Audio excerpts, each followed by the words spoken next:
Unser Projekt Theater Impuls gibt es seit 1996, ist als gemeinnütziger Verein gegründet worden und wir beschäftigen uns mit der Förderung von Haupt- und Förderschulen mit theaterpädagogischen Mitteln. Das sieht so aus, dass wir an Schulen gehen und mit denen Projektwochen durchführen. Die beschäftigen sich mit dem Thema Beruf, Praktikum, Berufsorientierung. Es ist eine Woche, wo die nur Theater haben. Dabei ist uns die Zusammenarbeit mit den Lehrern sehr wichtig, weil wir ja nur kurzzeitig da sind.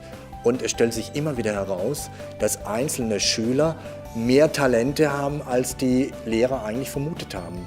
Und mit dem Förderpreis erhoffen wir uns, dass wir solche Projekte genau dort fördern können, wo sonst keine theaterpädagogischen Projekte möglich sind.